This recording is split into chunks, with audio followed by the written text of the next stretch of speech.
Chicken web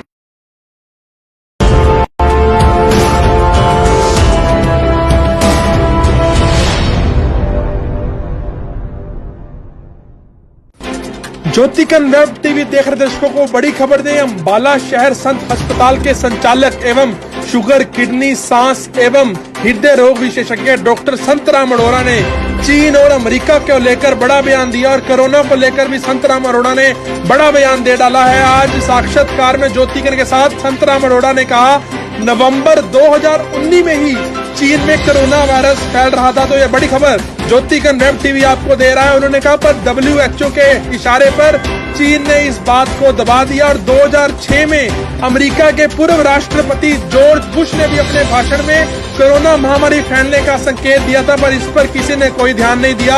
doctor Santram Arora ने आज ज्योतिकन से विशेष बातचीत करते हुए ये गंभीर बातें ज्योतिकन को बताई। वहीं डॉक्टर संतराम अरोड़ा ने एक बड़ा बयान दिया कि संक्रमित व खांसी जुकाम के मरीजों से बचने की जरूरत है और घरों के गेट, दरवाजे, कुंडे, सब्जियों के बैग, पॉलिथीन बैग से हाथ लगाने से कभी कोरोना वायरस नहीं फैल सकता है। तो बड़ी जानकारी डॉक्टर संतराम अरोड़ा ने आज ज्योतिकन वेब टीवी को साक्षात्कार में दी और डॉक्टर संतराम अरोड़ा ने कहा, बदनाम कोरोना महामारी हो रही है जबकि पूरे वर्ष में अन्य बीमारियों से ज्यादा मौतें होती हैं। आपको बता दें, लॉकडाउन के दौरान अन्य प्राइवेट डॉक्टरों की तरह एक दिन भी डॉक्टर संतराम अरोड़ा ने OPD व इमरजेंसी सेवा बंद नहीं की, जिसके पूरे हरियाणा प्रदेश में उनकी तारीफ हो रही है। वहीं डॉक्टर संतराम अरोड़ा ने कहा कि जो कोरोना पॉजिटिव की मौत होती है उनके परिजनों को रीति रिवाज से संस्कार करने का सरकार को भय दूर करना चाहिए, क्योंकि लोग डरते हैं अभी भी कोरोना पॉजिटिव का संस्कार करते हुए। इसके लिए सरकार को गाइडलाइन इशू कर लोगों को भय मुक्त करना चाहिए। वहीं डॉक्टर संतराम अरोड़ा ने प्रधानमंत्री मोदी, स्वास्थ्य मंत्री हर्षवर्धन व हरियाणा के गृह एवं स्वास्थ्य मंत्री अनिल विज से मांग की है कि प्राइवेट अस्पतालों में कोरोना पॉजिटिव मरीजों के इलाज के लिए अस्पताल प्रशासन को निर्धारित खर्चा तय करने के आदेश देने चाहिए। तो यह बड़ी जानकारी ज्योतिकन वेब टीवी आपको दे रहा है। वहीं डॉक्टर संतराम ने लोगों को संदेश दिया कि कोरोना महामारी से डरने की नहीं बल्कि सावधानी बरतने की जरूरत है। सुनिए साक्षात्कार में संतराम अरोड़ा ने ज्योतिकन से क्या कुछ कहा।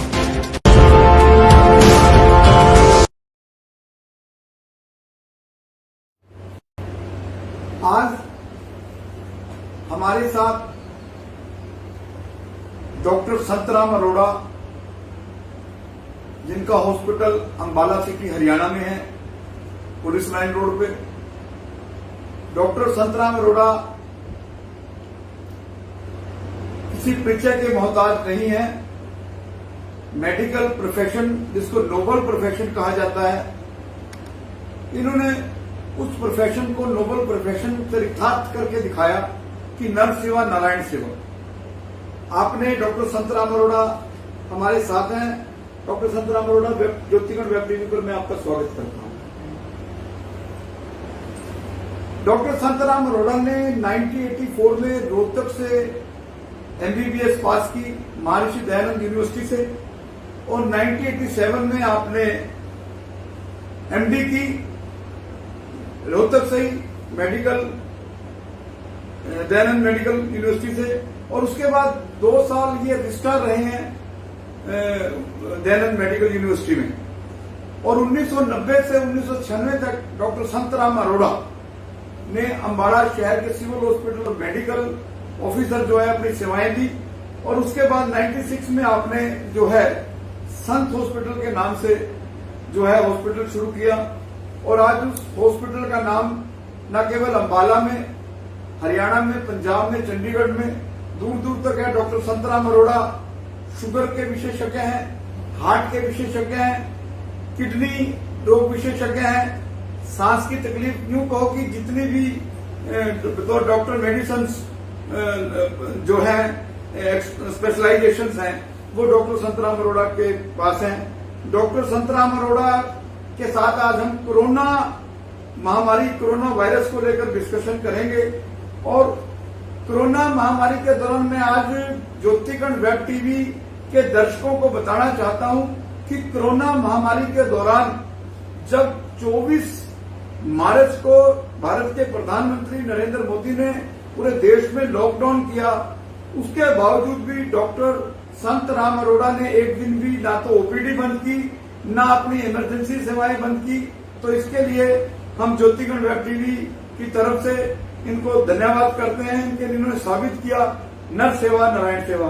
तो आप डॉक्टर संतराम अरोड़ा सबसे पहले हमारे ज्योतिगण वेब टीवी के लिए एक संदेश दें। थैंक यू नीलेश जी। और सबसे पहले तो नीलेश जी, ज्योतिगण टीवी शुरू करने के लिए आपको बहुत बहुत बधाई हो, और इसको मैं कामना करता हूँ कि बहुत ऊंचाइयों तक जाए। इससे पहले ही आप इतने छोटे समय में इसको बहुत आगे टेकिए, और डिजिटल इसका जमाना है, तो मैं चाहता हूँ कि आप अपने जितने भी सोशल इश्यूज हैं, मेडिकल इश्यूज हैं, जितने भी सोसाइटी से रिलेटेड इश्यूज हैं, इस वेब टीवी पे उठाएं, और ताकि लोगों के सामने समस्याएं आए और उनका समाधान करने में वेब टीवी आपकी हेल्प करे। Thank you doctor Santram. Doctor Santram, आज कोरोना का पैनिक, कोरोना का भय, कोरोना का डर, कोरोना की दहशत पूरे विश्व में है, लेकिन आज हम अपने हिंदुस्तान के लिए बात करेंगे, अपने प्रदेश के लिए बात करेंगे। और इसके लिए जो है, पहले मैं आपसे पूछना चाहूंगा कि कोरोना क्या है, कोरोना चीज क्या है, कोरोना बीमारी क्या है, इसका इतना पैनिक क्यों है? सबसे पहले तो मैं थोड़ा सा, अगर आप मेरे को 1 मिनट दें, हाँ। मैं आपको थोड़ी सी बीमारी के बारे में बैकग्राउंड थोड़ी सी। डॉक्टर संतराम, आप बिल्कुल खुल के बताएं, क्योंकि ये इशू 125 करोड़ जनता तक हमने पहुंचाना है, तो आप खुलकर बताएं। तो पहले मैं थोड़ा सा इस बीमारी की बैकग्राउंड बता देता हूँ, क्योंकि जी। हमारी जितनी भी इन्फेक्शन हैं ह्यूमन बींग्स में, वो 4 तरह की इन्फेक्शन होती हैं। ये तो वायरस से फैलती हैं बीमारियाँ, या बैक्टीरियल इन्फेक्शन होते हैं, बैक्टीरिया जैसे पिपस होगी, कोई निमोनिया होगी, इनको बैक्टीरियल इन्फेक्शन कहते हैं, या फंगस से फंगल इन्फेक्शन होती हैं, या कुछ पैरासिटिक इन्फेक्शन होती हैं। ये 4 तरह की इन्फेक्शन होती है मैन काइंड में, पूरे हमारे प्लेनेट पे, अर्थ पे। और जो वायरल इन्फेक्शन हैं, इनकी इम्पोर्टेंस इसलिए ज़्यादा है क्योंकि एक तो जितनी भी जो most of the time viral infection है, इनकी कोई दवाइयाँ नहीं है, इनका कोई जो भी हम लोग इलाज करते हैं, लेकिन बहुत ज़्यादा दवाइयाँ नहीं हैं। हालांकि बाकी सब जितने भी इन्फेक्शन हैं, सबकी दवाइयाँ हैं, नंबर 1। और नंबर 2, जितनी भी वायरस, इतना छोटा पार्टिकल है, आप ये देखिए कि जैसे डस्ट पार्टिकल है, उसको तो आप देख भी सकते हो, लेकिन वायरस इतनी छोटी चीज़ है कि आप उसको देख नहीं सकते। उसको आप कोई माइक्रोस्कोप से, नेकेड आई से, उसके लिए फिर हमें और ही टेस्ट करने पड़ते हैं उनको डायग्नोसिस बनाने के लिए। और आप इस चीज़ से अंदाजा लगा सकते हैं कि अगर 1 करोड़ इन्फेक्टेड लोग हैं पूरी दुनिया में जी, तो पूरा वायरस का अगर हम वेट करें फिजिकली, तो 1 या 2 ग्राम से ज़्यादा वेट नहीं होगा पूरी दुनिया के वायरस का, जो इस समय वायरस मिश्रण है। तो जो ये वायरस, तो अनगिनत वायरस हैं हमारे इन्वायरमेंट में। कुछ हमें पता है, साइंस को पता है, कुछ बहुत सारे ऐसे हैं जो शायद पता भी नहीं है। तो जो कोरोना वायरस है, this is one of this huge number of viruses, जो इतने ज़्यादा वायरसेस हैं। और कोरोना वायरस ऐसा नहीं है कि एक सिंगल वायरस है, जितने भी हमारे वायरसेस होते हैं, these are always in groups. पूरे जैसे 5-7 वायरस होंगे, उनको जोड़ के उनको एक पर्टिकुलर जैसे शेप होती है, जैसे इस वायरस की शेप है, तो उस शेप के वायरसेस को हम एक पर्टिकुलर ग्रुप कह देते हैं कि ऐसे है। जैसे इसकी शेप जो है, उसकी शेप जैसे है, उसके ऊपर ऐसे क्लब शेप्ड है, छोटे छोटे ना बने हुए जैसे, तो राउंड लाइक स्ट्रक्चर है इसका, इसलिए इसको कोरोना वायरस कहते हैं जी। तो ये ग्रुप ऑफ वायरसेस है, हमारी इन्वायरमेंट में सर्वाइव कर रहा है। तो ये है तो पूरी दुनिया में लेकिन जो अब ये शुरू हुई है बीमारी, उसकी बैकग्राउंड ये है कि चाइना में, साउथ चाइना में एक सिटी है, Wuhan city, that is quite a big city, काफी पॉपुलेशन है, 10-15 लाख वहाँ पे। तो वहाँ का जो आसपास का एरिया है, वहाँ पे काफी बड़ी मार्केट है, वहाँ पे ना एनिमल मार्केट है, वहाँ पे एक्सोटिक एनिमल मिलते हैं, जैसे चमगीदड़ वगैरह हैं और बहुत सारी चीजें हैं। तो ये बीमारी एक बार पहले भी फैली थी, तो शायद लोगों को इतना ध्यान नहीं है उसका। 2003 से लेके 2002 से 2003 तक जी, ये तब चाइना में शुरू हुई थी ऐसे ही कोरोना वायरस की ये जो इन्फेक्शन थी। तो उस समय हांगकॉन्ग में, एशिया में, यूरोप में, इवन यूएसए में भी तो केसेस उस समय बहुत कम हुए थे, 10,000 के आसपास डेथ हुई थी उस समय। तो बीमारी अपने आप ही खत्म हो गई, बड़ा मिस्टीरियसली, पता नहीं कैसे चलेगी ये बीमारी इन्वायरमेंट से। तो उस समय WHO ने एक सर्वे भी किया था वुहान सिटी के आसपास का, तो उन्होंने पता लगाया कि बीमारी जो है वहाँ पे खास तरह के बैट्स चमकीदड़ मिलते हैं वहाँ पे, और जो कि वहाँ पे बिकते भी हैं मार्केट में। तो उनमें ये वायरस मिला था पहली बार, और उन्होंने सर्वे किया 3-4 साल के लिए। उन्होंने उस समय WHO को रिपोर्ट भी सबमिट की कि एक खतरनाक एरिया है और यहाँ से बीमारी फिर दोबारा भी शुरू हो सकती है कभी भी। ये रिपोर्ट सबमिट की थी 2007 में, लेकिन दुनिया ने, चाइना ने या किसी ने इस पर ज़्यादा ध्यान नहीं दिया। और उस समय USA में एक नेशनल मेडिकल सीक्रेट सर्विस है, ये USA की नेशनल मेडिकल इंटेलिजेंस यूनिट है, तो उन्होंने भी इस पर रिपोर्ट तैयार की थी और गवर्नमेंट को सबमिट की थी कि महामारी कभी भी यहाँ से दोबारा शुरू हो सकती है और इसके लिए इस पर ध्यान रखना जरूरी है। तो उस समय जो प्रेसिडेंट होते थे जॉर्ज W. बुश, उन्होंने एक बार लेक्चर में भी इसका जिक्र किया था इस बीमारी का 2006 या 2007 में, कि बीमारी कभी भी शुरू हो सकती है और हमें अपना जो इंफ्रास्ट्रक्चर है USA में उसको तैयार करके रखना चाहिए। और सारी चीज़ें फाइलों में रह गई और इससे आगे कुछ नहीं गई। तो अब फिर जब ये सबसे पहला केस चाइना में अर्ली नवंबर में वहाँ से रिपोर्ट किया गया, वहाँ पे फिजिशियन थे, यंग फिजिशियन हमारे तरह है, तो उसने एक देखा कि एक परिवार से 3-4 केसेस आए फीवर के, और उन चारों पेशेंट्स में सेम ही चीज़ थी, निमोनिया था, बुखार था, और उनकी डेथ हो गई। हालांकि उस डॉक्टर को भी इन्फेक्शन हो गया, उसकी भी बाद में डेथ हो गई। तो उसने अथॉरिटीज़ को इन्फॉर्म कर दिया कि ऐसे ऐसे केसेस आ रहे हैं कुछ, और जो कि बड़े मिस्टीरियस से केसेस हैं, इसके बारे में कुछ अथॉरिटीज़ को अपना इसका संज्ञान लेना चाहिए। ये नवंबर 2019, ये अर्ली नवंबर 2019 की बात है जी। तो लेकिन कोई ज़्यादा उस समय ध्यान नहीं किया। फिर वहाँ पे केसेस हो गए, तो उस समय वहाँ पे केसेस जैसे ही होने शुरू हुए, तो चूँकि दुनिया को ये इस चीज़ के बारे में इंफॉर्मेशन थी पहले कि यहाँ पे कुछ गड़बड़ है इस एरिया में, वुहान एरिया में, तो WHO की इंफॉर्मेशन थी उससे 10 साल पहले से। तो उन्होंने फिर उधर थोड़ा ध्यान किया, तो WHO को ऑर्डिनरी दिसंबर एंड में चाइना ने इन्फॉर्म किया, मतलब ऑलमोस्ट उन्होंने 1.5 या 2 महीने लगा दिए WHO को इन्फॉर्म करने में, क्योंकि WHO जो वर्ल्ड हेल्थ ऑर्गेनाइजेशन है जिनेवा में, जो भी नोडल एजेंसी है पूरी दुनिया के लिए, तो WHO आगे और बाकी कंट्रीज से लाइजन करके इन्फॉर्म करती है बीमारी फैलने वाली है या अपने जो भी है वट। तो इन्होंने उसमें ऑलमोस्ट 2 महीने लगा दिए, बीमारी फैल गई, केसेज हो गए वहाँ पे, और इन्होंने फिर अपना चाइना में लॉकडाउन जो भी इन्होंने अपने मेजर्स किए। लेकिन उससे पहले ये बीमारी ये यूरोपियन कंट्रीज में फैल चुकी थी, पर्टिकुलरली इटली में, और इटली का कनेक्शन इस बीमारी से इसलिए ज़्यादा रहा कि इटली का वुहान सिटी से आना जाना काफ़ी है पैसेंजर्स का वहाँ पे, और पर्टिकुलरली लेदर का जो काम है ना इटली में, वो इनका वुहान सिटी से लेन देन है काफ़ी, वहाँ से पैसेंजर्स काफ़ी आते जाते हैं, बिजनेस में है जो, तो इसलिए इटली में केसेस पहले होने शुरू हो गए। सबसे पहले इटली में शुरू हुई इन्फेक्शन, फिर बाकी यूरोपियन कंट्रीज में होगी, वहाँ से फिर वर्ल्ड वाइड USA में, एशिया में जितने कंट्रीज, उसके बाद इंडिया में शुरू जनवरी के आसपास जैसे केसेज आने शुरू हो गए, और फिर धीरे धीरे इन्फेक्शन पूरे ऑलमोस्ट इंडियन अभी सभी स्टेट्स में है ही है। तो ये इस बीमारी की जो बैकग्राउंड है, तो यहाँ से चाइना का रोल थोड़ा सस्पिशियस हो जाता है कि इन्होंने इन्फॉर्मेशन क्यों नहीं दी पूरी WHO को 2 महीने बीमारी को छुपाया। तो अभी कुछ दिन पहले मैं पेपर में देख रहा था कि केसेस तो वहाँ पे ऑलमोस्ट ये कौन सा आ रहे थे, अगस्त से ही हो रहे थे, जो केसेस थे इस टाइम के अगस्त से हो रहे थे, लेकिन इनका किसी ने ध्यान नहीं दिया, जानबूझ के नहीं किया या नहीं किया वो तो अलग बात है।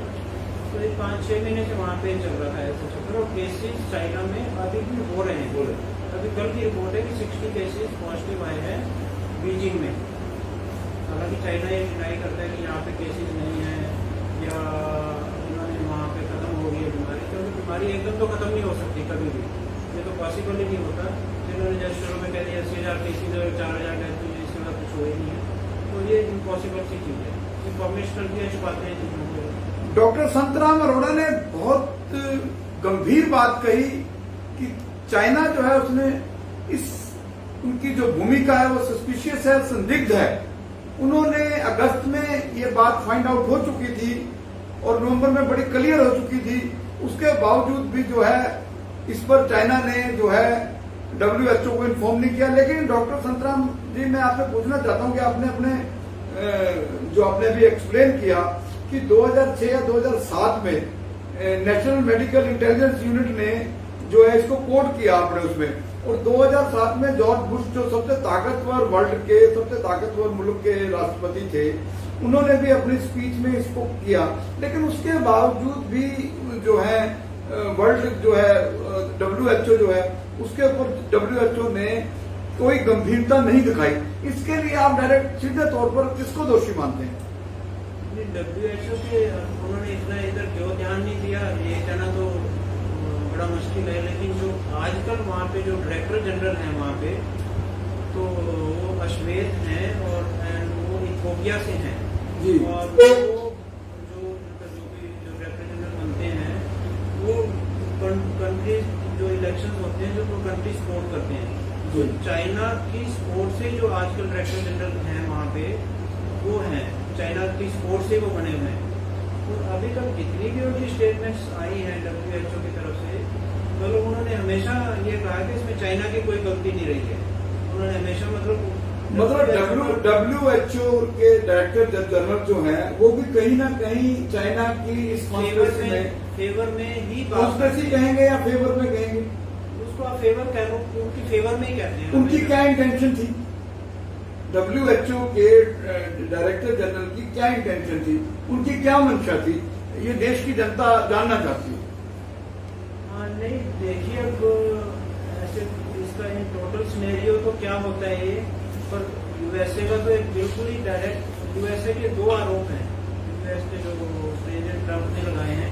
एक तो वो ये कहते हैं कि दिस इज ऑल सिंथेटिक, ये चाइना ने जानबूझ के किया है जी। जो ये वायरस है, इसके वुहान में एक लैब है बहुत बड़ी, वायरोलॉजी लैब है, जैसे हमारे यहाँ पे पुणे में इसको नेशनल वायरोलॉजी लैब कहते हैं, हमारी सबसे बड़ी लैब है पुणे में। तो ये जितनी भी वायरल, जैसे कोई वायरल डिजीज है, कुछ भी है, कोई रिसर्च होनी है, तो सब उसके अंदर उसकी देख रेख में होता है। वहाँ पे ऐसे लैब है जिसको नेशनल वायरोलॉजी लैब है, उसको काफी कंट्री से पैसा भी मिलता है कंट्री से। तो USA का डायरेक्ट आरोप ये है कि इन्होंने इस लैब में इस वायरस में कुछ चेंजेस किए और इन्होंने जानबूझ के इसको फैलाया वर्ल्ड इकोनॉमी को खराब करने के लिए, और China as a super power emerge होने के लिए, अपने आप को डेवलप करने के लिए, अपने आप को डेवलप करने के लिए। लेकिन अगर इस चीज को, अगर मेरे पर्सनल व्यूज हैं, पर आजकल जो इंडिया और चाइना का जो चल रहा है, या चाइना और हांगकांग में जो हो रहा है पॉलिटिकल, आप इसे पॉलिटिकल स्टेटमेंट, तो ये कहीं ना कहीं चीजें आपस में आप जोड़ भी सकते हो शायद। जो चाइना एक तरफ हम उलझे हुए वायरस के साथ में, उधर से चाइना ने उलझा दिया बॉर्डर पे इंडिया को, तो ये इसमें भी ये सारी चीजें कॉन्स्पिरेसी भी हो सकती है। चलिए, मैं चाइना की या USA के प्रेसिडेंट की, ट्रम्प की या जॉर्ज बुश की बात नहीं करता। बीइंग ए डॉक्टर, आप मेडिकल प्रोफेशन से जुड़े हुए हो 1984 से, और आज आपने 4 तरह के वायरस बताए हैं दर्शकों को। मैं आपसे पूछना चाहता हूं कि जो देश की मेडिकल प्रोफेशन की नजरों में क्या ये सिंथेटिक वायरस है या नेचुरल वायरस है? क्योंकि आपने उससे पहले कहा कि वुहान के अंदर एक बाजार है जहां पशु पक्षी चमगादड़ इनकी जो है वहां बिकते हैं, वहां से आगे एक्सपोर्ट होते हैं, तो इसमें आपका क्या तर्क है? हाँ, नहीं देखो, दो चीजें हो सकती हैं। एक तो ये वायरस लैब से निकला हुआ हो सकता है, क्योंकि लैब में ये सारी चीजों के लोग रिसर्च के लिए वैक्सीन रखते हैं, और जिस चीज को हम कहते हैं कि ये बहुत समय से बातें होती आ रही हैं, अभी नहीं कि आने वाले समय में तो जब भी कोई भी दुनिया में लड़ाई होगी तो बायो वार होंगे, वायरस से वार होंगे, ना कि आप तोप चलाएंगे और गोले चलाएंगे, बम चलाएंगे। तो और ये चीजें वो भी हो सकती हैं। तो लेकिन पीछे 1.5 महीना पहले वहाँ पे जो लेडी डायरेक्टर है उस लैब की, शी टोटली डिनाई, वो कहती है हमारे पास तो वायरस है ही नहीं, हमने तो इससे कोई लेना देना है, ना ही हमारी लैब में है। हालांकि USA का आरोप ये था कि ये वायरस लैब से निकला है और इसमें चेंजेस किए हैं। नया वायरस तो नहीं बनाया जा सकता साइंस में, सिंथेटिक का मतलब है कि नया वायरस बना दिया, ये जो एग्जिस्टिंग वायरस है उसी में कुछ चेंजेस कर दो। तो इसमें बड़ी हैरानी करने वाली, थोड़ा सोचने वाली बात ये है कि जो ये पैंडेमिक है, पूरी दुनिया में इन्फेक्शन फैल गई है, ये सेम ही वायरस 2002 से लेकर 2003 तक रहा और अपने आप ही खत्म हो गया ये, और बहुत बहुत ही केसेस कम हुए, लेकिन अब इसमें वायरस में ऐसा क्या चेंजेस हो गए कि रुकने का नाम ही नहीं ले रही पूरी इन्फेक्शन पूरी दुनिया में। कहीं ना कहीं डॉक्टर संतराम अरोड़ा की बात ट्रंप से मिलती नजर आ रही है कि पहले भी ये वायरस कोरोना वायरस आया, लेकिन इसके ज्यादा किसी को डैमेज नहीं कर सका वर्ल्ड लेवल पर या वहां के स्टेट लेवल तक ही रहा, बहुत थोड़े समय में सिमट गया। और अब ये इतना वर्ल्ड लेवल पे इतना क्यों फैला? जो ट्रंप का एलिगेशन है कि ये वायरल जो हुई है इस वायरस की 80-90% तक, इसमें कुछ ना कुछ जो ओरिजिनल वायरस है उससे और इसमें कुछ फर्क पाया गया है, थोड़ा बहुत 10% प्रोटीन्स में जी। अब ये प्रोटीन्स में जो चेंजेस हुए हैं इनको लैब में किया गया है या अपने आप हो गए हैं? क्योंकि नेचर में कोई भी इन्फेक्शन है, कोई वायरस है, तो अपने आप ही चेंज होता रहता है, उसको म्यूटेशन कहते हैं। नहीं, क्या ऐसा पॉसिबल है कि कोई किसी वायरस को प्लांट किया जा सकता है या इस तरह की न्यूसेंस करने के लिए, इस तरह की महामारी फैलाने के लिए? क्या इस तरह की साइंस इस तरह की बात मानती है या मेडिकल साइंस इस बात को मानती है? वायरस में ऐसे चेंजेस करना तो पॉसिबल नहीं, उसमें कोई नई चीज डाल दी जाए। हाँ, ये कि वायरस में म्यूटेशन जरूर हो जाती है, अपने आप ही चेंज हो जाता है वायरस के अंदर, नेचुरल चेंजेस हो जाते हैं, कई बार ज्यादा ही डेंजरस हो जाता है, कई बार कम ही हो जाता है। तो किस कारण एक चीज प्रिजर्व है, प्रिजर्व चीज में आप जो है चेंजेस जो है किस कारण मानते हैं? मेडिकल साइंस किस कारण इसको क्या मानती है? ऐसे कोई लैब में तो ऐसे मेरे को इतना तो वायरोलॉजी का ज्ञान नहीं है, लेकिन लैब में तो शायद ऐसे वायरस में अपने आप चेंज नहीं हो सकते। चेंजेस हमेशा नेचर में होते हैं। नेचर मीन्स मान लो जो मेरे में वायरस है और आपको इन्फेक्शन होगी मेरे से, तो वायरस हो सकता है कुछ समय बाद थोड़ा बहुत बदल जाए बॉडी में जाने के बाद, ना कि ऐसे ही थोड़े हुए।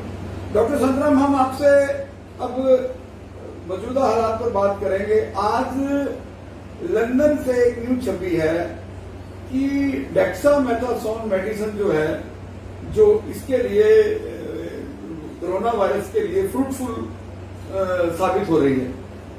तो नेचुरली जो डेक्सामेथासोन है वो स्टेरॉइड है, तो इसमें आपका क्या तर्क है? नहीं, ऐसे डेक्सामेथासोन ऐसे नहीं है कि कोई इसके लिए कोई स्पेसिफिक ड्रग है या कोई इससे फायदा होने वाला है, ऐसा नहीं है। डेक्सामेथासोन को कोई भी सीरियस हमारे पेशेंट्स है, कोई सांस वाला पेशेंट है, हमारा ब्लड प्रेशर कम है, कोई भी सीरियस इमरजेंसी है, यूज इट रूटीनली हम पेशेंट्स में यूज करते हैं जहाँ हमें लगता है कि इसकी कंट्राइंडिकेशन हो, इसके नुकसान ना हो यूज करें, तो हम लोग यूज करते हैं। क्योंकि ये जो बीमारी एक है, ये जब पेशेंट सीरियस हो जाते हैं तो एक जनरल जैसे जिसको हम कहते हैं साइटोकिन स्टॉर्म है, जैसे पेशेंट का ब्लड प्रेशर कम हो गया, बहुत सारी चीजें, सांस की प्रॉब्लम होगी, सब चीजें, तो हम स्टेरॉइड हम हर एक पेशेंट में यूज करते हैं। आप लोग जहाँ हमें लगता है कि यूज करने के लिए या फायदा हो सकता है, ऐसा नहीं है कोई स्पेसिफिकली इसमें, और ये तो सेंचुरी से यूज करते आ रहे हैं, तो इसमें कोई स्पेसिफिक कोई यूजफुल नहीं है ड्रग इसके लिए। डॉक्टर संतराम अरोड़ा जी, हम आपसे पूछना चाहते हैं कि हमारे इंडिया में 30 जनवरी को पहला केस डिटेक्ट हुआ कोरोना का, जबकि लॉकडाउन जो है वो 24 मार्च को हुआ, 23 मार्च को या 22 मार्च को कर्फ्यू हुआ, 24 को लॉकडाउन हुआ। तो इसके लिए आप किसकी नेग्लिजेंसी मानते हैं? हम अमेरिका की बात नहीं करते, हम वुहान की बात नहीं करते, हम इटली की बात नहीं करते, इटली में चमड़े का व्यापार है। इंडिया में 30 जनवरी को डिटेक्ट हो गया, एक पेशेंट पॉजिटिव आ गया, उसके बावजूद भी आप WHO को डायरेक्ट दोषी मानते हैं, इंडिया के हेल्थ सिस्टम को दोषी मानते हैं, भारत सरकार को मानते हैं। इसमें कहाँ कमी रही? क्यों नहीं इसको समय रहते जो है काबू किया गया?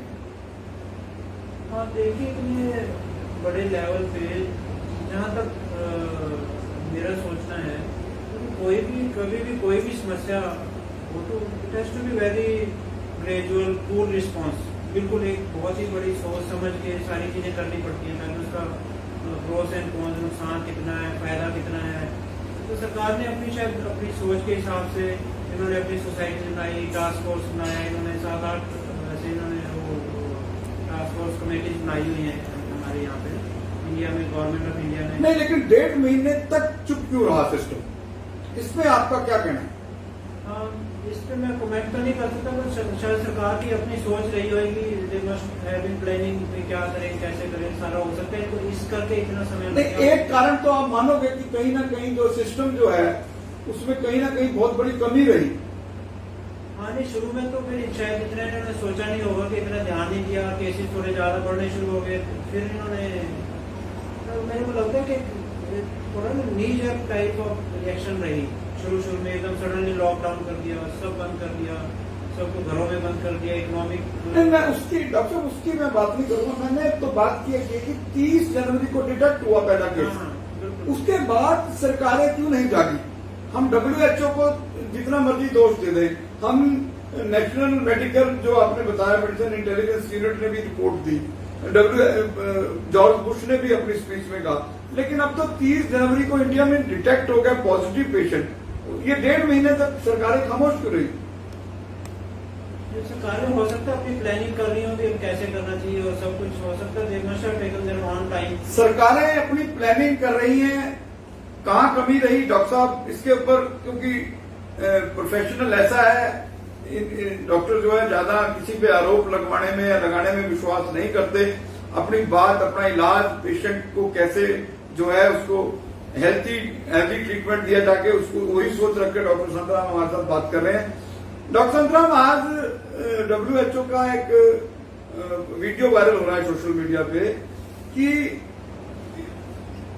अगर कोई व्यक्ति जिसको सिम्टम्स नहीं है, ये हमारे ज्योतिगण वेब टीवी के दर्शकों के लिए बड़ा अहम सवाल जिसका डॉक्टर साहब जवाब देंगे कि जो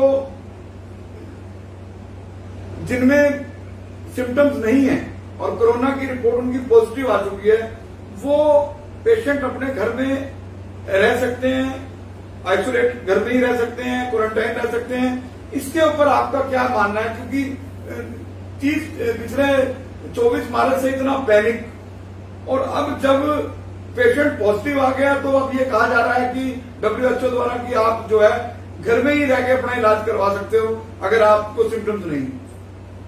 देखिए सारी चीजें, सबसे पहली बात तो ये है कि जैसे ये बीमारी पैंडेमिक सामने आया, केसेस होने शुरू हो गए पूरी दुनिया में, तो एक तो इस वायरस का, बीमारी का बिहेवियर कैसे रहेगा, कैसे होगा, बीमारी कितना फैलेगी, किसमें फैलेगी, सिम्टम कितने होंगे और कितनी मोर्टेलिटीज होंगी, किस तरह के पेशेंट सीरियस हो जाएंगे, ये किसी को भी इस चीज का, क्योंकि इससे पहले तो हुआ ही नहीं कभी ऐसे, क्योंकि ज्यादा अंदाजा भी नहीं था। तो अब सरकार ने जैसे टास्क फोर्स बना दी है, और सरकार की भी धीरे धीरे गाइडलाइंस आनी शुरू होगी, एक दिन एक गाइडलाइंस आती है, अगले दिन उसी को चेंज कर देते हैं, अगले दिन उसी को चेंज कर देते हैं। वो चेंज इसलिए करनी पड़ती है कि उनको पता लगता है तो जो भी हम करें तो शायद ठीक नहीं चल रहा था इससे। तो शुरू में सरकार को लगा कि पता नहीं क्या हो जाएगा, एकदम लॉकडाउन, ऑलमोस्ट फियर साइकोसिस, पूरा देश ही एकदम जैसे बंद हो गया, तो पता नहीं क्या होने वाला है। तो सरकार में एक डर बैठ गया।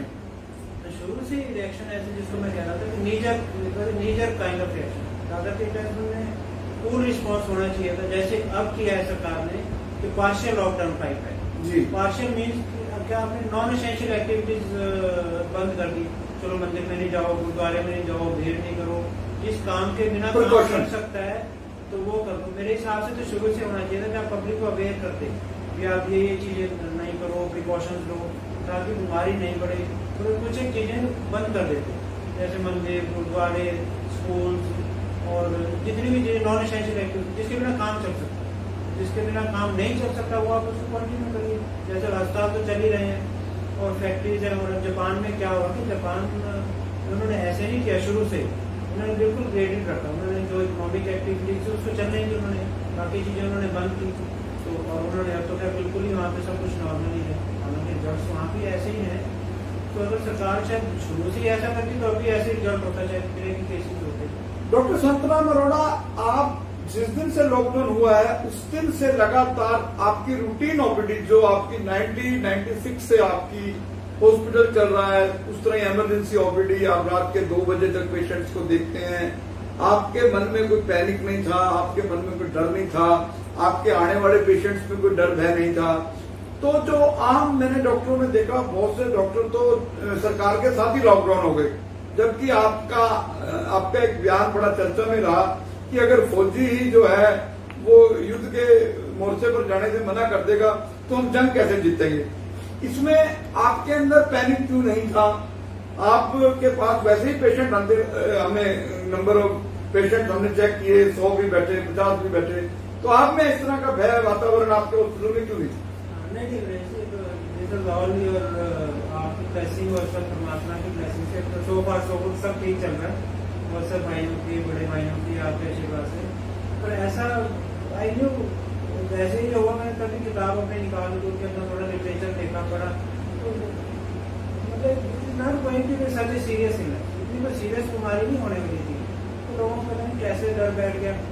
तो इतना जैसे चलो जो केसेज हैं, फ्लू के केसेज हैं, होंगे भी, पर एक सबसे बड़ी बात थोड़ा सा इग्नोर हुआ कि कोई भी बीमारी, कोई भी पैंडेमिक, कोई भी पर्टिकुलरली वायरल डिजीज ये लॉकडाउन से घरों में बंद करके ये ऐसे नहीं जा सकते, इट इज इम्पॉसिबल, ये हो ही नहीं सकता। ये सिर्फ तभी होगा जब लोगों में इम्यूनिटी हो जाएगी। इम्यूनिटी मीन्स तो जितनी जनता है उसमें इन्फेक्शन हो जाएगी। इन्फेक्शन जैसे जितने केसेज आ रहे हैं हमारे यहाँ पे रफली 3.5 लाख के आसपास तो हो चुके हैं और 3.5 लाख से ज्यादा कितने हैं, क्योंकि हमारी इतनी टेस्टिंग कैपेबिलिटी नहीं है। हम कौन सा पूरी जनता को टेस्ट कर रहे हैं, जो आता है उसी को टेस्ट कर रहे हैं। 3.5 लाख केसेस हो गए, उसमें से अभी तक 10,000 की डेथ हुई है। हो सकता है इन्फेक्शन इससे भी ज्यादा हो सकता है, मेरे में इन्फेक्शन और मैं टेस्ट नहीं कराऊंगा। तो इस वायरस में मोर्टेलिटी रेट काफी कम है। 90% तो बिना वैसे एसिम्टोमेटिक रहते हैं, उनको पता ही नहीं कि हमें कुछ हुआ या नहीं हुआ। थोड़ा कुछ 5-10% को माइल्ड सिम्टम हो गए, खांसी जुकाम अपने आप ठीक हो गया, कुछ को थोड़ा सा ज्यादा बुखार हो गया। तो 3% पेशेंट ऐसे होते हैं जिनको सीरियस हो जाते हैं, वो भी बहुत सारी डेथ में वो भी निकल आते हैं पेशेंट। तो इसमें भी पैनिक होने वाली बात नहीं थी मेरे हिसाब से। डॉक्टर साहब, लोगों में एक चर्चा, एक डर, एक टेरर कि घरों के दरवाजे पर वायरस के सिम्टम्स हो सकते हैं, बस में सिम्टम्स हो सकते हैं, आपके कपड़ों में सिम्टम्स हो सकते हैं, आपने हाथ नहीं मिलाना, आपने सब्जी नहीं खरीदनी, अगर सब्जी खरीदनी तो घर से बाहर रखनी है कुछ देर। तो इसको आप कहाँ तक रेलेवेंट मानते हैं, कहाँ तक इसमें सत्यता है? नहीं, I don't think it is relevant, it is not relevant, it was not relevant. और इसमें कोई वो नहीं है तो जिसमें भी वायरल कोई भी चीज, कोई भी इन्फेक्शन है, ये हमेशा क्लोज कॉन्टैक्ट से हो। क्लोज कॉन्टैक्ट मीन्स कि जैसे मान लो कोई पेशेंट देख रहा हूँ, उसका फीवर है, उसको इन्फेक्शन है, वो खांसी कर रहा है, खासकर पेशेंट को खांसी कर रहा है, तो इससे वायरस बाहर आएगा, तभी उसे निकलेगा, तभी मिलेगा। मतलब जो ये दरवाजों पे, घरों में, ऑफिस में हाथ छूने से, ये बेकार बातें हैं, रेलेवेंट बात है? नहीं, कुछ नहीं, totally irrelevant. Doctor Santram Arora ने बहुत बड़ी बात कही कि हमें पैनिक होने की जरूरत नहीं है, हमें डरने की जरूरत नहीं है। ये जो वायरल है, अगर ये फैलेगा तो क्लोज कॉन्टेक्ट से फैलेगा। अगर आपके पास कोई खांस रहा है, छींक रहा है, तो बहुत बड़ा डॉक्टर संतराम अरोड़ा ने बयान दिया। वही डॉक्टर साहब, मैं आपसे पूछना चाहता हूं कि अभी तक जितने डेथ्स हुई हैं, हम अम्बाला में करें, कल भी सीएमओ ने बताया कि 2 केस आए, उनमें उनको किडनी प्रॉब्लम थी और जो डेथ्स हुई हैं वो भी कहीं ना कहीं किडनी से सफर थे, डायलिसिस हो रहे थे। तो कहीं ना कहीं ये कैसे बात साबित हो समाज में, दुनिया में, लोगों में कि डेथ रेट जो है वो कोरोना से नहीं है, पुरानी बीमारियों से लोगों को जो है जानलेवा हो रहे हैं? हाँ, देखिए वेरी रेलेवेंट, बहुत ही रेलेवेंट सवाल है। अब हो क्या रहा है कि जो जितनी भी जो सरकारी इंस्ट्रक्शन हैं उसमें तो सबसे पहले तो जितना भी अब तक डाटा सामने आया है, ये तो बीमारी it is affecting more than 65, मतलब जो ओल्ड एज है, ओल्ड एज में कोई भी बीमारी, अब तो इसी की पुरानी ज्यादा उम्र है तो बीमारियां तो ऑलमोस्ट होंगी। किसी को शुगर की बीमारी है, शुगर भी खासकर अनकंट्रोल्ड शुगर है, कोई हाइपर टेंशन है, हार्ट की प्रॉब्लम है, गुर्दे खराब है, कैंसर है, इम्यूनिटी जिनकी कम है, अब उसमें तो जिनकी इम्यूनिटी कम है, पहले ही बीमारियां हैं, उसको किसी भी कारण से बुखार हो जाए, आप बुखार लगा, इसको यूटीआई हो गया, कोई फोड़ा निकला हुआ, उससे इन्फेक्शन हो गई, उससे बुखार हो गया। तो किसी भी कारण से अगर कोई इन्फेक्शन बुखार हो जाता है तो उसी करके उसकी जो बेसिक बीमारी और डिटेरियोरेट हो जाएगी, बढ़ जाएगी, तो बेसिक बीमारी करके उसकी डेथ हो जाएगी। तो अब जितने भी केसेस को कोमॉर्बिड कंडीशन कहते हैं, सपोज उस बीमारी से डेथ हुई, उसकी हार्ट अटैक से हो गई, किडनी से हो गई, लेकिन वो सब जा रहे हैं कोरोना के खाते में। कोरोना पॉजिटिव आ गया तो कोरोना वाली लिस्ट में आ गए सब कुछ। तो इसके लिए आपका क्या सुझाव है, क्या संदेश देना चाहते हैं आप सरकार को, WHO को, एम्स को, PGI को? आपका मैसेज जो है उसका असर हो सकता है सरकार पर। आप मतलब इस पैनिक को कहीं ना कहीं डॉक्टरों ने संस्थानों आज इसका मैक्सिमम इलाज जो है सरकारी हॉस्पिटल्स में हो रहा है और लोग जाने से डर रहे हैं, वहां लोग घबरा रहे हैं क्योंकि इस तरह के पता नहीं फेक वीडियो थे या वीडियो जारी हुए कि वहां कोई ध्यान नहीं रखा, कोई मेडिसिन नहीं दी जाती और एक बेड पे लिटा दिया जाता है। नर्सिस और डॉक्टर भी जो है उनके नजदीक आना जो है ठीक नहीं समझते, कहीं वो उसमें शिकार ना हो जाए। तो इसमें आपका क्या कहना है कि ये इसका इलाज जो है प्राइवेट हॉस्पिटल्स को अलाउ करना चाहिए कि नहीं? हाँ जी, प्राइवेट हॉस्पिटल्स को अब तो क्या हो रहा है कि प्राइवेट हॉस्पिटल्स को अलाउ करना चाहिए। चलो सर्टन जो भी इनकी स्पेसिफिकेशन है कि अपना कोविड जो भी इनको प्रिकॉशन देनी चाहिए, अपनी करनी चाहिए।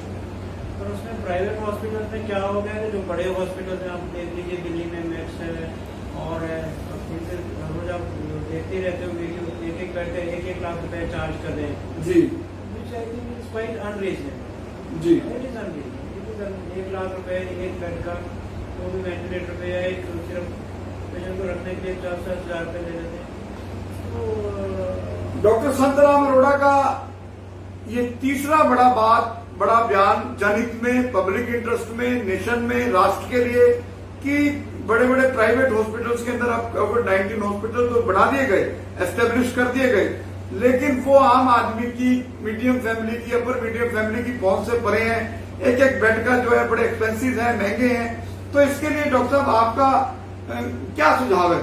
क्योंकि आप अंबाला से आते हैं, आपके हेल्थ मंत्री अनिल भी बहुत ताकतवर है, निश्चित तौर पर हम उनका भी वर्षन लेंगे इस बयान के बाद कि क्या प्राइवेट हॉस्पिटलों में अगर इसका इलाज हो तो उसका मापदंड होना चाहिए कि इतना खर्चा हो, निर्धारित किया जाए। ये तो सरकार ही निर्धारित कर सकती है कि एक जो हॉस्पिटल है उसको कितना अपने पूरा कैलकुलेट करेंगे आपका कितना खर्चा बनता है, जो भी स्टाफ है, जो भी आपके जितने चार्जेस बनते हैं रफली, मतलब नेशन, इंटरेस्ट ऑफ नेशन जी। एक मुश्किल का समय है बिजनेस के साथ में, unity should also be seen, should also be looked into. एक आदमी बीमार भी तो है ना, ये तो ऐसे थोड़ी कि हम सरिया बेच रहे हैं, कुछ कर रहे हैं, dealing with a person who is sick. मानवता की बात की डॉक्टर संतराम अरोड़ा ने कि मानवता इस वक्त आगे रहनी चाहिए। पैसा सारी जिंदगी कमाया जा सकता है, महामारी में कुछ समय तक रहना है। तो ऐसे में डॉक्टरों को जो है इन्होंने बहुत बड़ा संदेश दिया।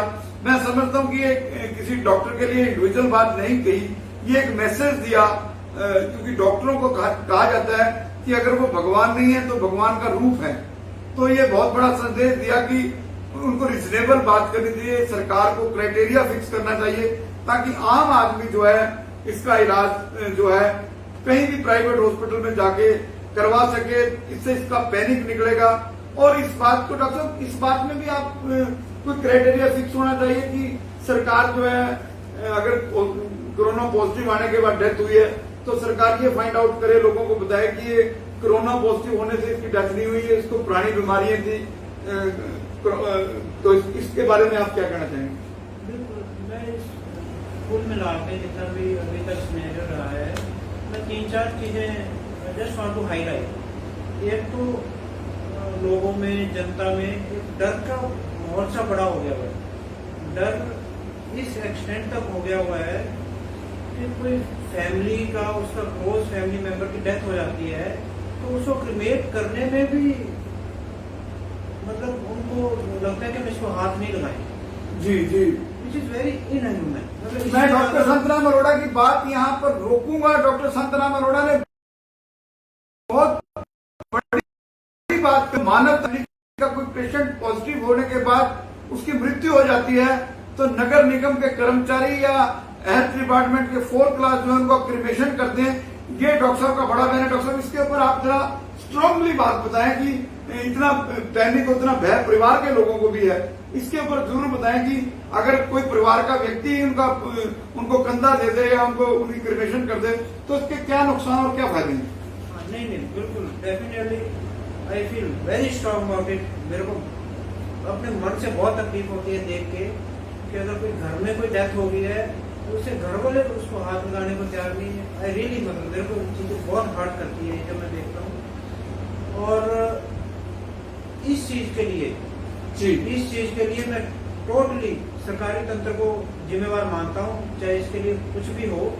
कि इतना ज्यादा भय हो गया लोगों के अंदर कि घर का कोई फैमिली मेंबर बन जाता है, डेथ हो जाती है तो उसको हाथ उठाने को तैयार नहीं। सरकारी तंत्र के ऊपर आपने आरोप लगाया, सरकारी तंत्र तो कहीं ना कहीं गाइडलाइन को फॉलो कर रहा होगा या महामारी के आपका क्या तर्क है कि सरकारी तंत्र कैसे इसमें दोषी है?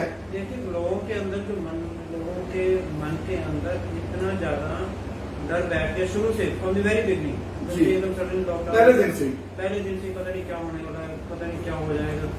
हॉस्पिटल बंद हो गए, एवरीथिंग इतने बड़े बड़े हॉस्पिटल भी बंद हो गए, पता नहीं क्या होने वाला है। मतलब एक फियर साइकोसिस हो गई, एक अनसर्टेनिटी का माहौल हो गया, पता नहीं क्या हो जाएगा। ऐसा कुछ नहीं होता बीमारी में, ऐसा कोई नहीं कुछ होता कि एकदम कुछ हो जाएगा, सब कुछ या तूफान आ जाएगा, सब कुछ बह जाएगा, ऐसा तो नहीं होने वाला। मतलब कि अगर कोई पॉजिटिव पेशेंट की, कोरोना पॉजिटिव पेशेंट की डेथ हो जाती है तो उसका संस्कार परिवार के लोग रीति रिवाज से कर सकते हैं, कोई भय की बात नहीं है। नहीं बिल्कुल कर सकते हैं। उसमें आप चलो कोई अगर डेथ हुई है, जैसे हॉस्पिटल में डेथ हुई है, तो हॉस्पिटल वाले प्रॉपर बॉडी को रैप करके देते हैं जी, क्लॉथ में, उसको सैनिटाइज करते हैं, उसको रैप कर देते हैं। और एक बार बॉडी रैप होगी तो उससे कहाँ से वायरस निकलेगा, कहाँ से होने लगा, कुछ भी नहीं होने लगा। मतलब आपका मानना है कि ये हमें भले ही पॉजिटिव कोरोना पॉजिटिव से डेथ हो तो सरकारों को इसके लिए थोड़ा सा अपनी गाइडलाइन को बदलना चाहिए, अपने बिल्कुल अपनी भूमिका को। औरत अपनी वाइफ से डर रहा है, कोई रिश्तेदार आ जाए, कोई अटेंड नहीं किया जा रहा है, तो इसमें क्या कहना चाहते हैं आप? बिल्कुल अभी दिल्ली में मेरे रिलेटिव की वहाँ पे डेथ हुई तो कहते हॉस्पिटल उन्होंने और म्यूनिसिपलिटी उन्होंने उनको खुद ही क्रिमेट कर दिया, उनको बता दिया कि हमने आप क्रिमेशन कर दी। कहाँ तक सच है मेरे को मालूम नहीं है, तो इसमें ऐसा कुछ नहीं है कि आप बॉडी को प्रॉपर सैनिटाइज कर दें, उसको रैप कर दें, उसको प्रॉपरली जो भी पॉलिथीन शीट में जैसे भी करना चाहते हैं आप रिश्तेदारों को दे दो, उनको कह दो कि उनको कोई खतरा नहीं है। वैसे भी तो हम लोग हैं, डॉक्टर हैं, जो जीवित लोग हैं उनके साथ आईसीयू में पूरा टाइम काम कर रहे हैं, तो ऐसा मतलब कि सभी जितने डॉक्टर्स काम कर रहे हैं सभी को इन्फेक्शन हो गई है, ऐसा तो कुछ हुआ ही नहीं है। डॉक्टर साहब, जब से कोरोना आया है तब से लोगों में एक ट्रेंड चल गया है इस रोग को से लड़ने के लिए पुराने सिस्टम, कावा, तुलसी के पत्ते, तमाम चीजें तरह तरह की, च्यवनप्राश, दूध, गोल्डन मिल्क, इन चीजों से क्या हमारी इम्यूनिटी डेवलप होती है? जो पुरानी चीजें थी। हाँ डेफिनेटली। देखो मैं 3-4 चीजें कहना चाहता हूँ। जहाँ तक सबसे पहली बात है, जो भी सरकारी गाइडलाइंस है प्रिवेंशन के लिए, वो बीमारी कभी भी रुक नहीं सकती या उसको काबू में नहीं कर सकते जब तक कि जनता की कोऑपरेशन हो। जी, इसमें हर एक की बीमारी को अगर हमें डील करना है तो हर एक की कोऑपरेशन चाहिए, एवरीवन। जो सरकार कहती है उसको सुने, माने, जो भी कर्फ्यू पुलिस वाले जो हमें कहते हैं, जो भी कहते हैं कि आप सोशल डिस्टेंसिंग रखिए, दूर रहिए, अपने हाथ वगैरह धोते रहिए, और जितनी भी सारी चीजें हैं।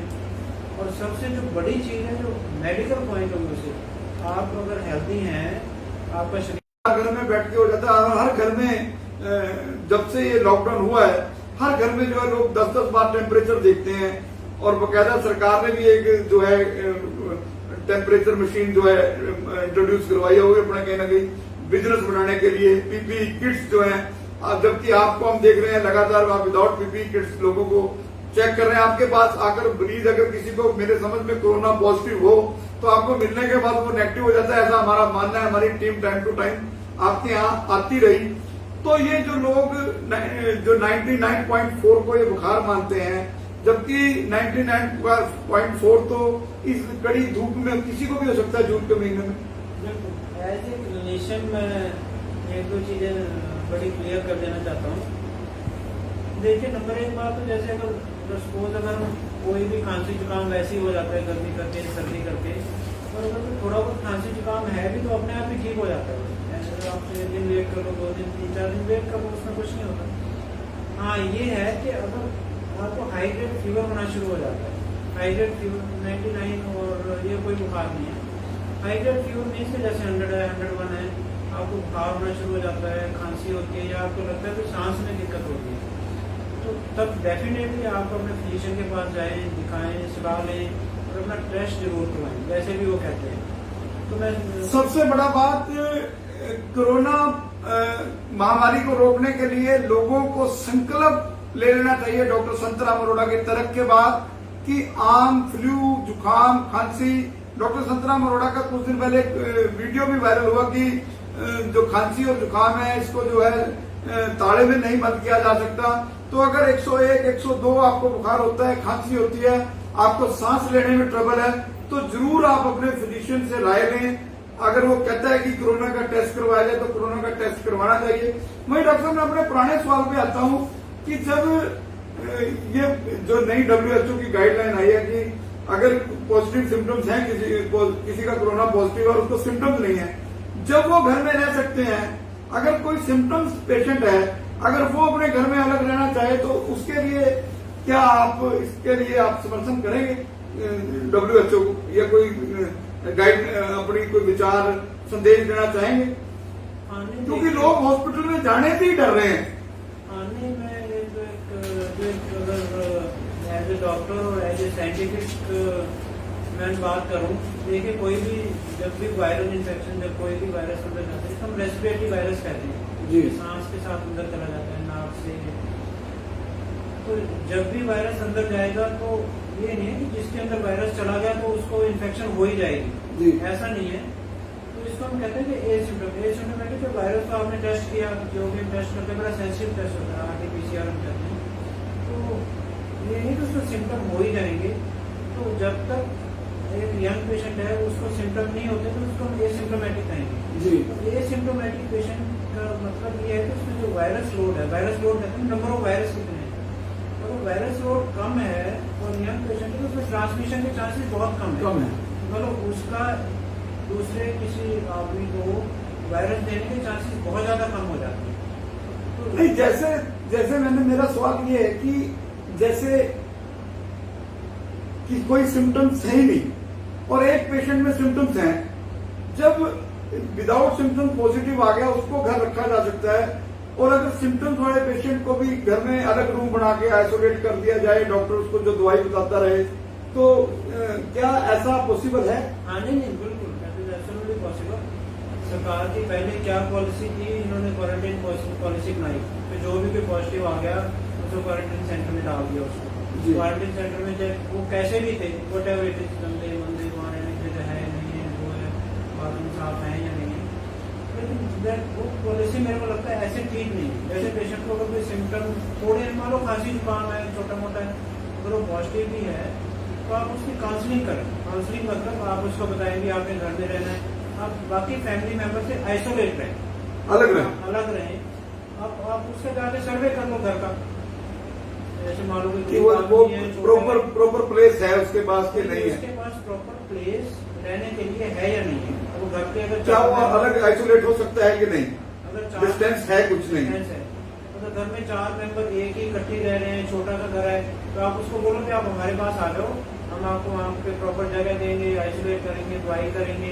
डॉक्टर संतराम अरोड़ा का ये भी बड़ा रेलेवेंट संदेश है कि जो सरकार है, सरकार के जो अदारे हैं स्वास्थ्य विभाग, अगर जब वो सिम्टम्स नहीं है किसी को, उसको घर रहने की हिदायत दे सकते हैं।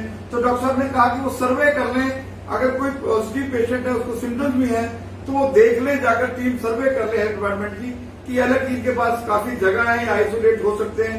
वहीं डॉक्टर साहब, मैं आपसे ये पुरानी प्रथा देखने को मिल रही है, पुराने बुजुर्ग जो कुरली गया करते थे खाने के बाद, गरारे किया करते थे, घर से बाहर जब आया करते थे हाथ धोया करते थे साबुन से, और हम संस्कार से आया करते थे तो कपड़े बाहर ही, इवन देन पुराने संस्कारों में तो ये रिवाज था कि आपने किसी की क्रिमेशन के अंदर हिस्सा लिया और संस्कार किसने किया वो शमशान घाट में ही जो है नहा लिया करते थे। तो यहाँ मैं आपसे संदेश चाहूंगा कि ये जो मास्क प्रथा है, साबुन से धोने की प्रथा है, सोशल डिस्टेंस है, इसके लिए आप हमारे ज्योतिगण वेब टीवी के दर्शकों को क्या संदेश देना चाहते हैं? नहीं, बिल्कुल, जो भी हमारी जितनी पुरानी चीजें, प्रथाएं, सब रेलिवेंट हो रही है, एवरीथिंग रेलिवेंट। सबसे पहले तो आप इम्यूनिटी बढ़ाने के लिए योगा ही लगा लो, खाने पीने का तरीका लगा लो हमारे इंडियंस का, जो ज्यादा वो फास्ट फूड नहीं खाते, जो हमारा खाने पीने की चीजें हैं, जितनी भी ग्रीन वेजिटेबल की, वो सारी चीजों से इम्यूनिटी बढ़ती है। हमारे प्रथा यहाँ पे हाथ जोड़ने की रात दिन हाथ मिलाने की, तो सरकार यही कहती है कि हाथ ना मिलाओ और हाथ जोड़ के और एक दूसरे से दूर रहो। और जैसे आप जैसे हम महाभारत में और रामायण में देख रहे हैं कि वहाँ चरण स्पर्श करने की दूर से ही उसको जो है आयुष्मान भव कहा जाता है। 2000 साल पुरानी संस्कार जो है, हमारे हेल्थ मंत्री ने तो 2014 में कहा था कि वो हाथ मिलाने में विश्वास नहीं करते, हाथ जोड़कर नमस्ते करते हैं। तो इसमें जो इम्यूनिटी जो है वो किन चीजों से बढ़ती है, आप हमारे दर्शकों को ये भी संदेश दें। इम्यूनिटी सबसे पहले तो हमारी सबसे पहले तो मैं ये कहना चाहूंगा, चाहे यंग है चाहे ओल्ड है, जिसको अगर कोई बीमारी तो अपनी बीमारी को ठीक रखें, जो भी है, what ever it is, number 1।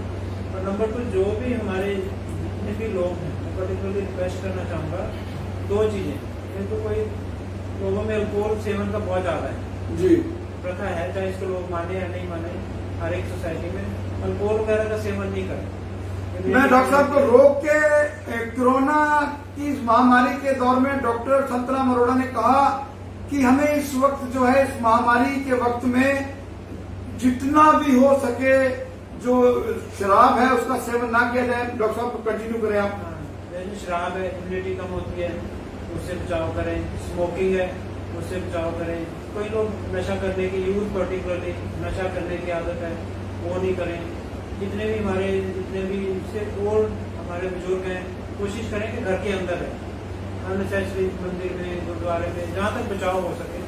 और जो सबसे ज्यादा चीज ये है कि अपनी जो भी कोई बीमारी है, कुछ भी है, शुगर, व्हाटएवर इट इज, अपनी बीमारी को, शरीर को ठीक रखें। अपनी सैर करें, एक्सरसाइज करें, खाने पीने में अपना रूटीन का, जैसे हरी सब्जियां, वेजिटेबल जो भी खाते हैं हमारे घरों में जैसे खाते हैं, साफ सुथरा हेल्दी खाना खाएं और हेल्दी तरीके से रहें। डॉक्टर साहब, एक लास्ट मेरा सवाल है कि लोग कारों में, जब एसी कारों में बैठते हैं, उस वक्त भी मास्क लगाकर बैठते हैं, जबकि एक प्रचलन सा हुआ है, एक वायरल है मैसेज सोशल मीडिया पे कि जब हम कार में बैठे हैं अंदर, तो हमें उस वक्त एसी कार में मास्क की जरूरत नहीं है। आप इसका समर्थन करते हैं?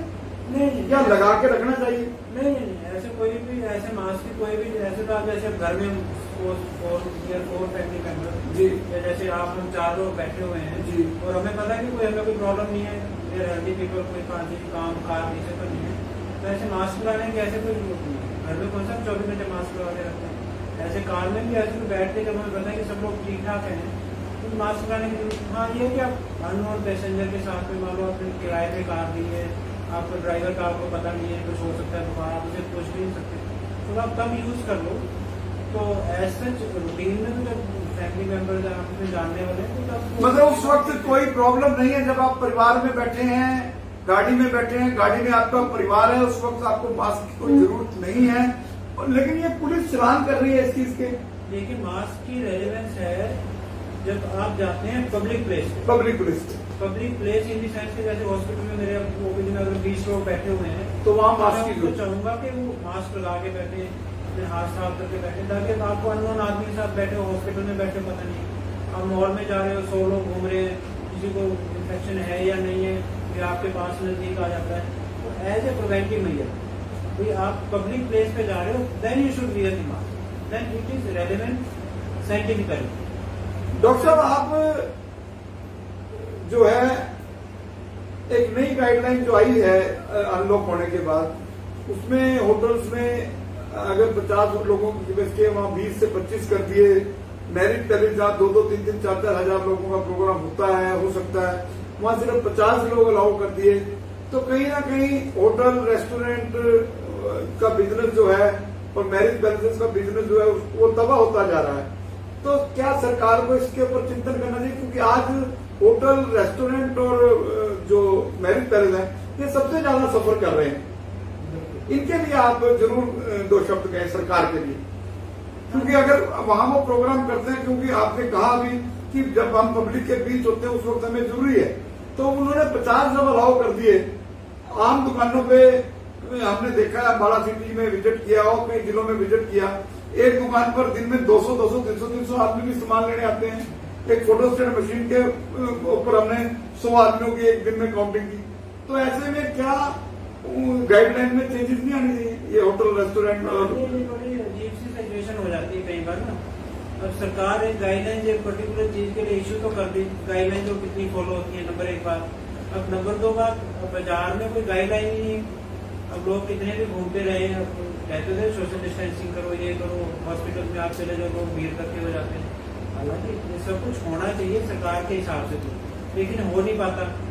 अब उस बड़ी अजीब सी सिचुएशन हो जाती है इस तरह की। नहीं, ये जो मैरिज पैलेस की बात कही, इसके अंदर आप सरकार को पुनर्विचार करना चाहिए। बिल्कुल पुनर्विचार करना चाहिए, क्योंकि कई बार 50 से ज्यादा लोग तो रिश्तेदार ही होते हैं। बिल्कुल बिल्कुल बिल्कुल। और ये बड़ी अजीब सी सिचुएशन है। ये प्रॉब्लम अभी ऐसा नहीं कि वायरस अभी चला जाएगा, तो कम से कम आप ये मान के चलिए कि 1 साल और मान के चलिए। तो जैसे सरकार ने कहा कि हमें जब तक वैक्सीन नहीं आती तब तक हमें जो है इसके साथ जीने की आदत डालनी पड़ेगी। वो क्या आदत डालनी पड़ेगी? आदत बिल्कुल ये आदत जो हमें सारी चीजें पब्लिक प्लेसेस पे जाए, तो हमें नए नॉर्मल बनाने पड़ेंगे पब्लिक लाइफ में ना। जैसे हम जा रहे हैं तो मास्क लगा के रखें, हाथ साफ रखें, और कोई भी प्रॉब्लम हो सैनिटाइजर के अलावा हम साबुन का भी इस्तेमाल कर सकते हैं। हाँ, एनी सोप, कोई भी साबुन, कोई भी घर पे साबुन हो उसका इस्तेमाल कर सकते हैं। डॉक्टर साहब, चलते चलते आपकी लाइफ का एक निजी सवाल मैं जरूर करूंगा। आपके बारे में दूसरे राज्यों में भी, हम पंजाब में, पटियाला में, डेरा बसी, जीरकपुर, बहुत से लोग मिलते हैं। आपके बारे में एक अमूमन चर्चा है कि आप इस प्रोफेशन में लालच से कोसों दूर है, और लेट आवर्स में, आज भी लॉकडाउन के बाद भी आप पेशेंट्स को 2:30, 3 बजे तक देखते हैं। सुबह फिर 2-3 घंटे की नींद लेके आप फिर अपनी ओपीडी में आ जाते हैं।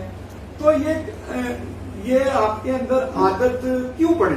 इसका कारण क्या? और डॉक्टर यहाँ अम्बाला में कोई बहुत से डॉक्टर ऐसे हैं, मैं नाम नहीं लूंगा, कि वो 4 बजे के बाद दाखिल करते हैं और 4 बजे के बाद जितने ओपीडी में पेशेंट है उनको चेक किया जाता है। तो आप उन तमाम डॉक्टरों से, आपकी लाइफ बिल्कुल डिफरेंट है। नहीं, this is all your blessing, सब आपकी ब्लेसिंग के साथ ऊपर की बाइयों के साथ। जब तक लाइफ है करना ही, इट इज लाइफ। चलिए, ये थे डॉक्टर संतराम अरोड़ा, जिन्होंने कोरोना के बारे में लंबी चर्चा की। मैं ज्योतिगढ़ वेब टीवी देख रहे तमाम दर्शकों से कहूंगा कि हमारे यूट्यूब चैनल को सब्सक्राइब करें, हमारे फेसबुक पेज को लाइक करें। और डॉक्टर संतराम अरोड़ा ने बहुत कुछ बताया। हमें पैनिक होने की जरूरत नहीं, हमें डरने की जरूरत नहीं, हमें इसके साथ जीना है। जीने के लिए हमें थोड़ा डिस्टेंस रखना चाहिए, सरकार की गाइडलाइंस को फॉलो करना चाहिए। और सबसे आज के जो क्रक्स, जो मैं बहुत बड़ा क्रक्स जो निकला है, वो 2 चीजों का निकला है इस इंटरव्यू में, कि सरकार, स्वास्थ्य मंत्रालय चिंतन करे कि अगर किसी के पास घर में ही आइसोलेट होने की अगर सिम्टम्स भी हैं, उसको घर में ही रखा जाए। और अगर डेथ हो जाती है कि परिवार के लोग जो है उसको जो है बकायदा उसका रीति रिवाज से कंधा दें, उसको उसका संस्कार करें। तो मैं उम्मीद करता हूं कि डॉक्टर संतराम अरोड़ा का इंटरव्यू आपको कैसा लगा, अपने कमेंट्स दें। ज्योतिगढ़ वेब टीवी, मैं डॉक्टर संतराम अरोड़ा आपका धन्यवाद करता हूं।